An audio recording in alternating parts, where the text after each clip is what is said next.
Hello everyone. Okay, today we're going to talk about trigonometry, which I think once we talk about trigonometry, usually the face of students will suddenly change. Yeah, because this is one of the very difficult topic in additional math. It's really difficult. But I always tell students that this is actually not too difficult.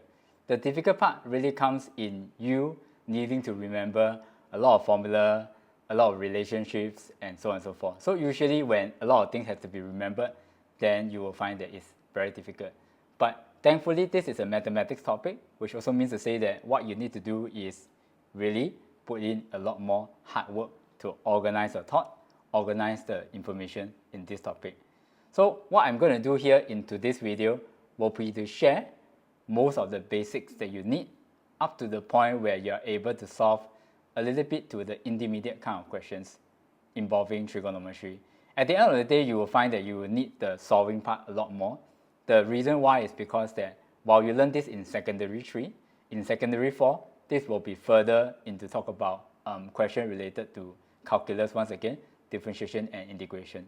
So this is the reason why this is one of the most tough topics, and as I also said, most of the time if you really do fail your A math in secondary 4, it is largely going to be caused by trigonometry, because there's really a lot of questions that can be asked about trigonometry.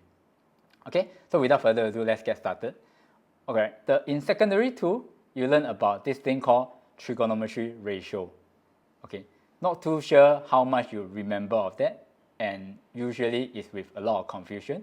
However, do remember that trigonometry ratio, as all ratio, is supposed to be, comparison, and there is actually no unit to it. Okay, it's a relative magnitude kind of thing. So what they are saying is that if I'm supposed to find the comparison of this length with this length, okay, so in trigonometry, that's what we do. We compare lengths. Okay, so sine theta, in this case, is the function that we use, which is equals to the comparison of the opposite length with the hypotenuse length, which is the two that I shaded just now.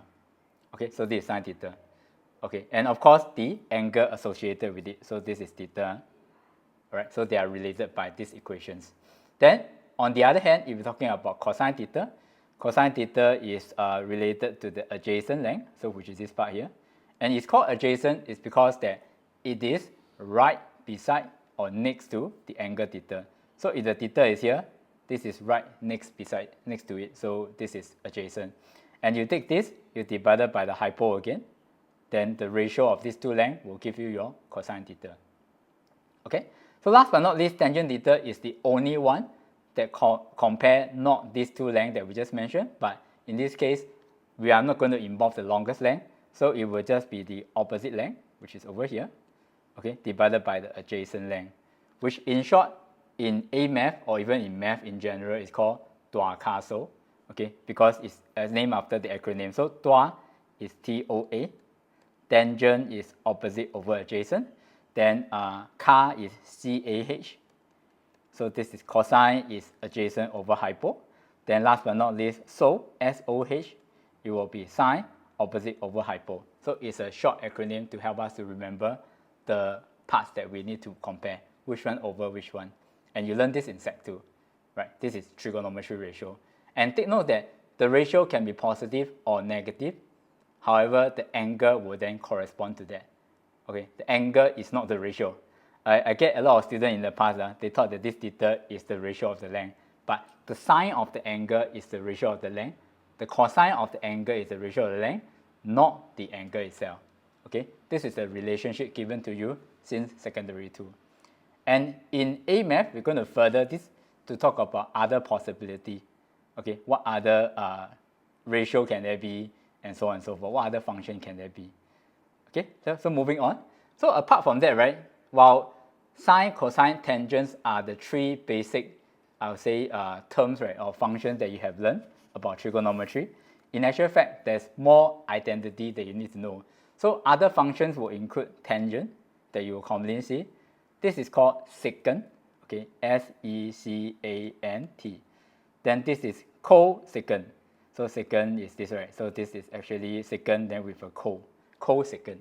Okay, secant and cosecant. So these two are also common functions that you will learn, and these are the extra functions that you learn under A math but not in E math. So you see them in A math, right? So, and of course the relationship with sine and cosine, reason is that a lot of things that we have learned, the tuakaso is based on sine and cosine. So this is the reason why learning how to change it back to sine and cosine is extremely important, whether is it for solving or for proving of the equation later. Okay, so these are the extra three that, once again, sad to say, this is something that you need to memorize. I know you don't like it, but this is how things are. You really have to memorize it. Yeah, okay? So moving on. All right, and this part is really to explain to you why the ASTC works. You remember what is ASTC. So ASTC is a quick way to help you to figure out whether or not if your angle is this, which quadrant are you supposed to be in, and what will be then the corresponding ratio, okay, of your length, whether it's positive or negative, or what kind of ratio are you going to get. And the reason why it works is because of the way that the trigonometry function works. So the interesting thing is that, right, you can have different x, but because this sine, cosine, and tangent is known as what we call periodic function. And to break it to you, periodic function is basically the thing will keep repeating itself over and over again. And this is the reason why we can actually get the different angle but yet correspond to the same ratio. Okay, so this is the point to remember. Different angle, but we can have same ratio. So in solving an equation, you will be given the ratio, and then you're expected to find what angle corresponds to that. That is really what you are doing, in case you haven't realized by now. But because of the fact that different angle can actually give the same ratio, sad to say, all the functions are periodic, so it will keep repeating itself. And this is the reason why, right, it can get a bit more confusing. Because in the past, I will just say, sure, I press sine inverse, I get the angle or whatnot, then you say that that's the answer. But that is only one of the many answers that you have to find. So in trigonometry for A math, they will tell you the range. So the range kind of set the boundary of how much you need to find. And within the range, you need to find all angle. In fact, you need to find all angle. Okay, so periodic function. And from the graph, okay, just to show you one, let's say imagine you talk about sine, right? Can you see that you look at this point, right? This point here, if I draw a dotted line, this will be the angle theta, this will be your y value. So this is y, this is theta. Then if I draw a dotted line further to it, right, I can see that for this angle theta 1 and this is theta 2, you actually get the same y value. And you can even continue to draw the dotted line to the other side. So this is theta 3, where you get the same y value and then another angle. So this is the meaning of periodic, because it keeps repeating itself with the same theta range. Yeah. So if you recall from A math, the trigonometry, you know that period will be like how much angle it will actually occur before it repeats itself again. Okay, so this is actually the period of it. But today I'm going to focus on talking about how to solve it. So let's focus on that. So for the period part, I'll talk about it a bit more in my graph video. Okay, now coming to the almost famous ASTC quadrant. So the ASTC is named after the first letter of each quadrant. So in the A quadrant, if you remember, or the first quadrant, it's called A is because that it's all. All what? All ratios are positive. So it doesn't matter whether you're talking about sine, cosine, or tangent, everything will be positive here. Okay, so long your angle is within 0 to 90, you expect sine of that angle, cosine of the angle, or tangent of the angle will all give you a positive ratio. Okay, so this is the meaning of all. Then moving on to the next one, sine. Okay, sine will be an angle that is between 90 and 180. So in this quadrant, only sine will be positive, right? So as you can see from here. And so long as there's any angle that is between 0 to 90, 90 to 180, because 0 to 90 is because all, then in this case, 90 to 180, okay, any angle, you're going to sine the angle. So for example, if I'm going to sine 97 degrees, I don't need to press my calculator. I already know that this will be positive. I won't be able to predict what angle, what this angle will correspond to what ratio, but I know that it will be positive. All right, because 97 is an angle more than 90, it falls within the second quadrant, so this means to say it will be positive. Okay, so the third quadrant is called the T quadrant, so ASS, right? T stands for tangent. So if you have an angle that is more than 180, less than 270, then tangent will actually be positive. For example, tangent 190. Okay, once again, I don't need to press my calculator. I will know that this will actually give me a positive value. Last but not least, in the last quadrant called the C quadrant, in this quadrant, so long as it falls within this quadrant, you will find that the answer will actually be positive if you're going to cosine it. So cosine 280 degree, okay, this will be positive. I don't have to press calculator, I know it will be positive. But to get to this quadrant, there is actually more than one way to do it. In the past, actually, a lot of questions is asking this. So students usually leave out one answer, they forget to find one answer because they didn't consider this. So what is this? Okay, this is to talk about, right, the negative angle. So in this diagram, the convention is that if you go in this direction, the angle will be positive. Okay, the angle will be positive if you go in the anti-clockwise direction. But on the other hand, okay, let me use blue. If you move from here and then you move in this direction, the angle will be negative. So if I move negative 20 degree, negative 20 degree actually will also give you cosine negative 20, which is going to be positive as well. Because negative 20, I'll move in the clockwise direction and then I will land up in the fourth quadrant. Okay, so take note of this. In some questions, they do test you on this bit, right? Although nowadays getting a bit less, but this is something to take note because cosine, okay, can be positive in the fourth quadrant. Then I can go either in the anti-clockwise direction, which is what usually people do, or the clockwise direction. So please remember that. All right? Okay, so this is actually what happened. Okay, now I'm going to go into a very specific problem of how to use this ASTC quadrant to find unknown ratio.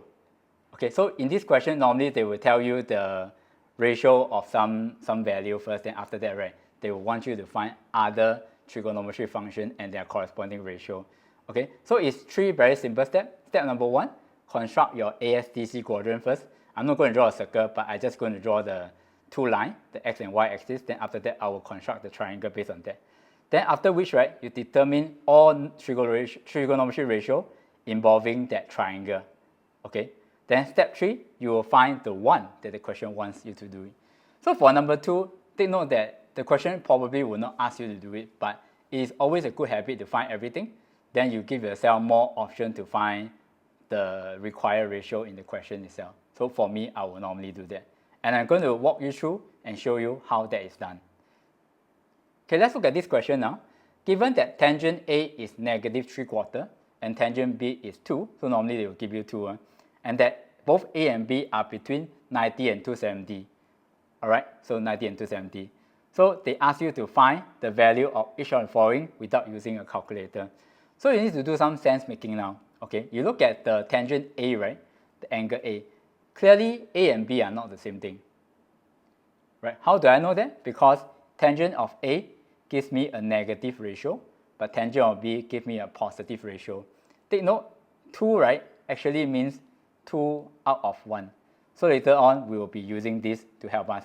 Okay, 2 tangent B equals to 2 means 2 out of 1. Okay, I'm going to use that later.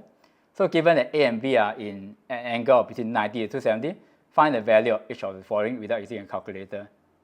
Let's start by drawing out the diagram corresponding to these two. Okay, tangent A first. So tangent A is negative 3/4 and it must be between 90 and 270. So this means to say that it is between the second and the third quadrant. And in the third quadrant, if you remember just now, it's a T quadrant, which tangent is positive. So which means to say that A should be in the, A should be in the second quadrant. So when we draw the diagram, it looks something like that. Then after which, right, the triangle, the tip of the triangle will start from the center, and then the triangle will look like this.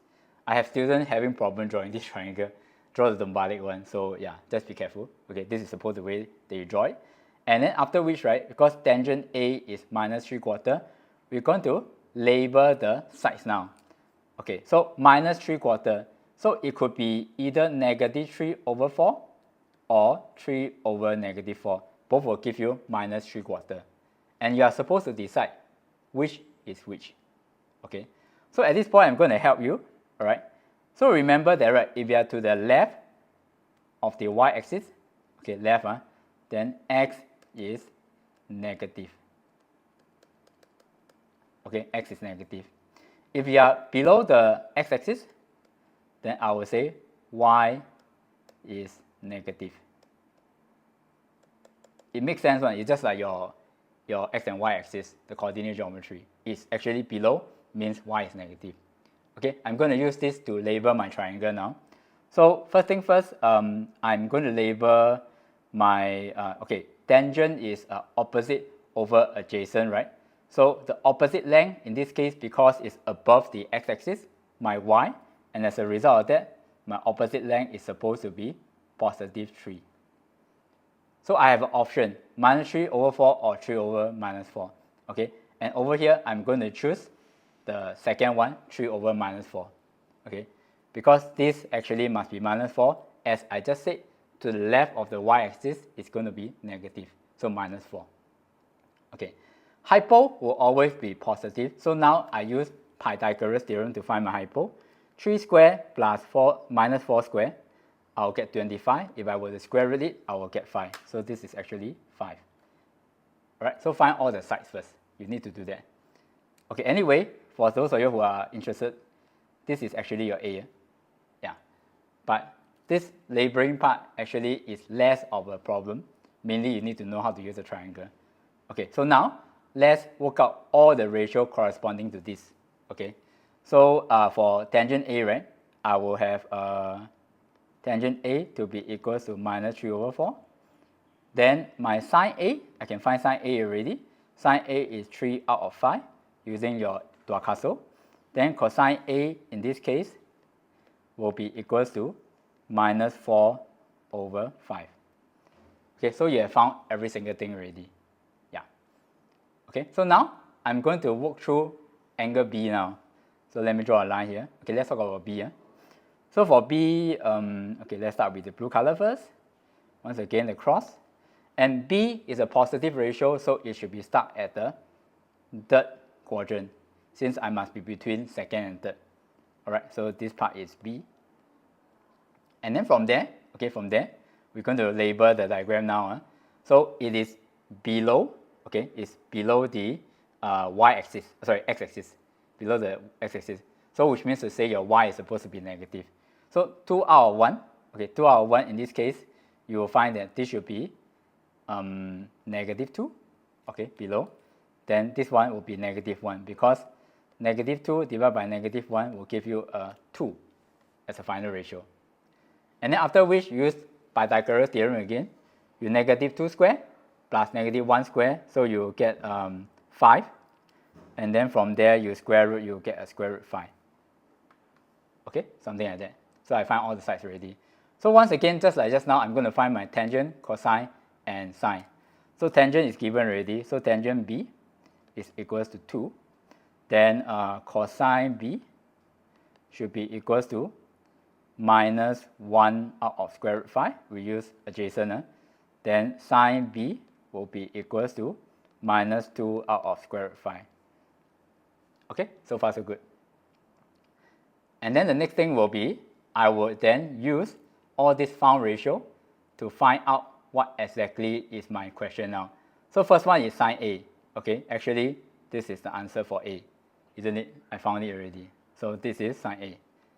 Then second B, okay, second B you have to change yourself.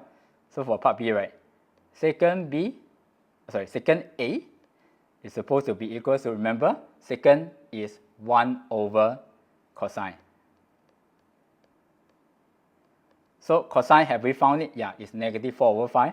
So 1 divided by negative 4 over 5. If you flip it, you will get negative 5 over 4 as the answer. Okay, so that is B. And we're done with A already. Let's move on to B now. Got 2 more questions. Cosecant B, all right? So cosecant B, let's once again change it first. Right here. cosecant B is equals to 1 out of sine B. 1 out of sine B.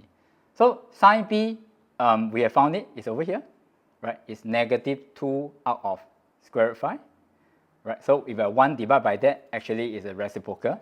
So you get 1 divided by negative 2 out of square root 5. You flip it, you will get negative square root 5 over 2. Okay, so that is your answer for C. And answer for D, once again, I found it already, which is over here. So this is actually our D's answer. Okay, so this is the process of going through, of finding all the different sides and also the angle that give you the corresponding ratio. And more complicated question will just need you to do almost the same thing at the end, but just that the start point might be a bit different. Like for instance, if you have a double angle formula question, then you will need to use the same step, find your sine and cosine first before you work through to find the ratio that you want. So a bit of changing needed. Okay, but that I will focus on another video when we talk about identities and other more complicated trigo problems. So for today, I'm just going to touch base with a little bit of that on the last part to show you how to actually solve the questions. Okay, so this is question 1. Okay, second part. Okay, now let's move on to solving of equation. Right, so that is about ASTC. Okay, how will you use it to find ratio? And in those questions, you are not supposed to find any angle. Okay, a lot of people when to find the angle, then they plug in to find the other ratio. You cannot do that. Usually the question will say without the use of a calculator. Okay, so but this part here, you can use a calculator. Going to talk about solving of equation. So the basic equation solving is like number 1. Okay, sine x equals to 0.4. Usually the question will ask you to solve this, and what they want you to do is, can you find x? Okay, can you find x?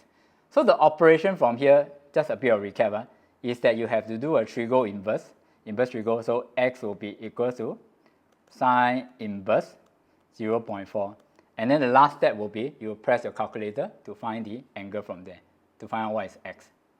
Yeah, that is almost the last step already when you are doing. In fact, that will be the last step if this were to be a simpler trigonometry equation questions.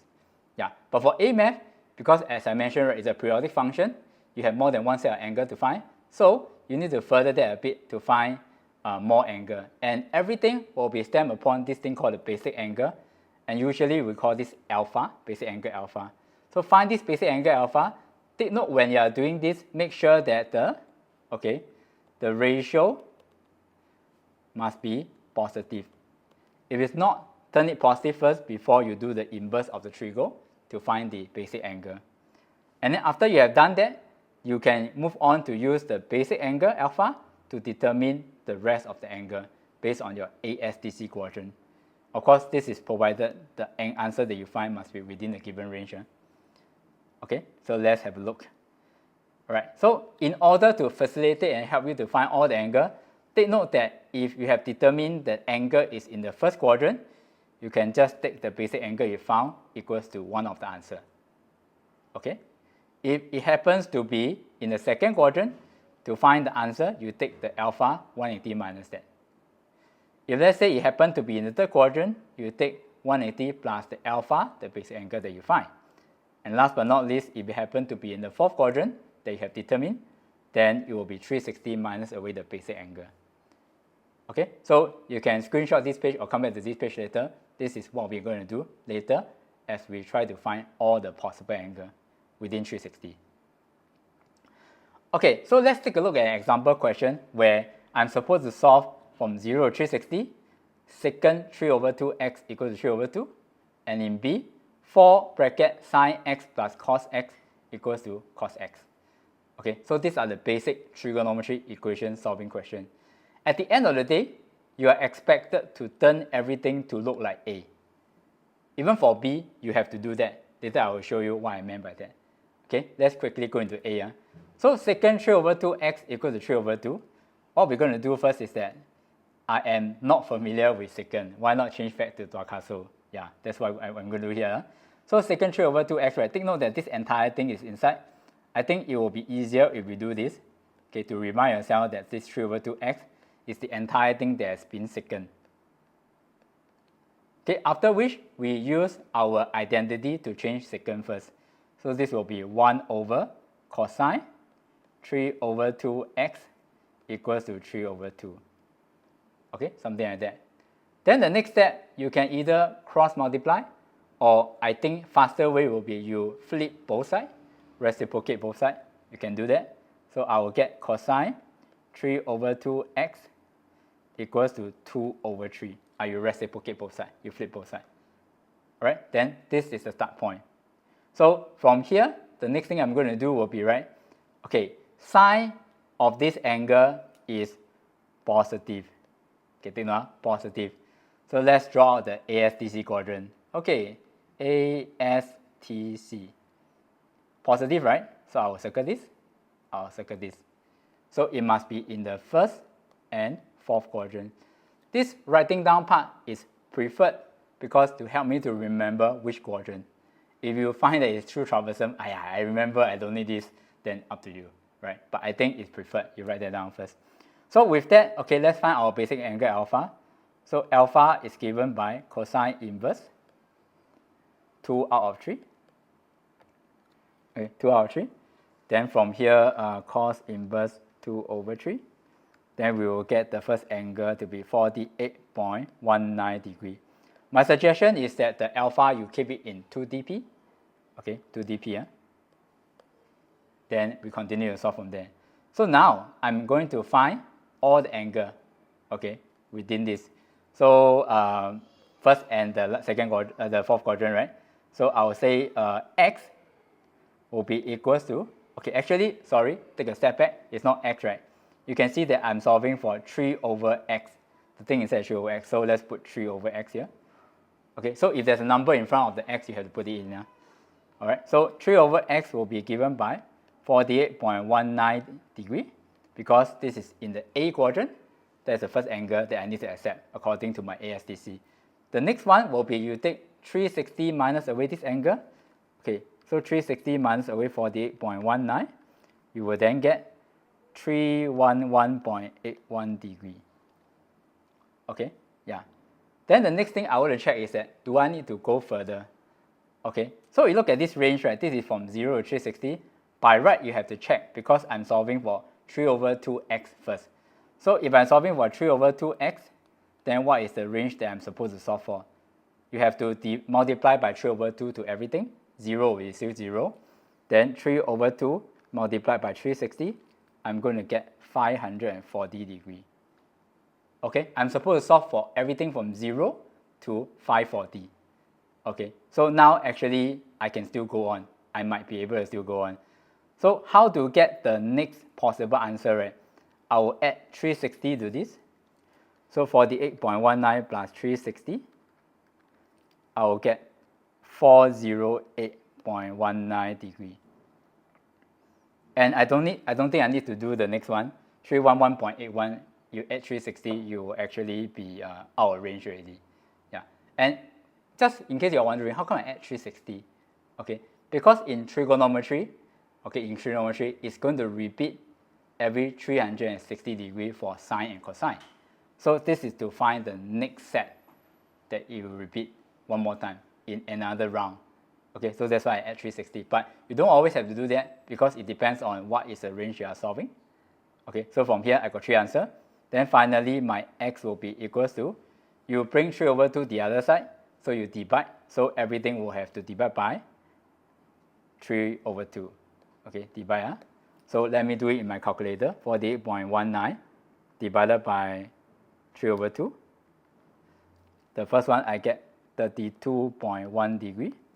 311.81 divided by 1.5, I get 207.9 degrees. And then the last one will be 408.19 divided by 1.5. I'm going to get 272.1 degrees. Okay, this will be my answer. Just imagine that if let's say just now I did not take 360 add to the 48.19, I will miss out one answer. So this is quite tricky because if let's say over here, especially if over here, right, this is not just x, then you might want to check whether you need to add 360 to the next possible angle. Okay, so this will be A. Right, for B, I will not do the full solving, but I just show you what are the things that you can actually take note for B. Okay, so for B, right, I have started off with 4 sine x plus cosine x equals to cosine x. Okay, 4 sine x plus cosine equals to cosine x. So for this one, if you want to solve it, what you need to do first is you have to expand. So 4 sine x plus 4 cosine x equals to cosine x. Yeah, remember the endpoint must look a bit like A. Okay, must look like A. So we are not there yet. Okay, then after that, I will actually transfer the cosine to the right side. I try to simplify this as far as possible. So 4 sine x will be equal to minus 3 cosine x. Why? Because when I bring over, I will have a minus 4 cosine x here. Then it will become minus 3 cosine x. Okay, then this is where, okay, done, stuck already. Most people will be stuck here. Okay, how do I continue from here? Right, all you need to do is that you do a division of cosine throughout first. Right, because I cannot have one side sine, one side cosine. Can only have one trigo ratio. So I divide by cosine throughout, I will get 4 sine x over cosine x equals to minus 3. There we are, only one side only. So sine x over cosine x, remember? Sine x over cos x is equals to tangent x. So I'm going to put that in. So 4 tangent x will be equals to minus 3. And then tangent x will be equals to minus 3 out of 4. Okay. Then what do we do next? Once again, we determine our ASTC. So let's draw out the triangle, the ASTC quadrant now. ASTC. Then from here, you see that actually we are looking at negative 3/4, right? So I'm going to circle, okay, sine and cosine. This second and the fourth quadrant. Okay, second and fourth quadrant, because tangent x is minus 3 out of 4. Then how do we proceed from here? When you find your alpha, okay, so now I find my alpha, right? I will do tangent inverse 3/4. Let me put a star here. You notice that I don't put tangent inverse minus 3/4, but tangent inverse 3/4. Okay, so that's how you find your alpha. You cannot put a negative in front. Then you will get 36.86 degree. Okay, then the rest of the step, you just go through as per normal, like our x, right? So x, because it's in the second and the fourth quadrant, so the first answer should be 36.86 degree. Then after which, right, the next one is 360 degree minus 36.86 degree. And round off the answer to 1 dp after that. Okay, I think this should be enough for today's video, right? Talking about solving the equation from the start to the end. If you're going to talk about the identity part, actually it's almost the same thing, just more tedious, more complicated, because you need to do more changing. Quite similar to what we do in A, where I also need to change it before I can use my Duacaso and sine inverse, cosine inverse, because not forgetting that your calculator only has sine, cosine, and tangent, right? So the limitation will need us to make sure our solving, right, we change to these 3 functions before we do the solving. So just to recap on the solving part again, so point number 1 is you need to determine which quadrant you are in, right? But before that even, you need to make sure you manipulate the equation to the point where it's ready for solving. So which means to say one trigo expression on one side equals to a number. Then you can sine inverse, cosine inverse, or tangent inverse. So that's point number 1.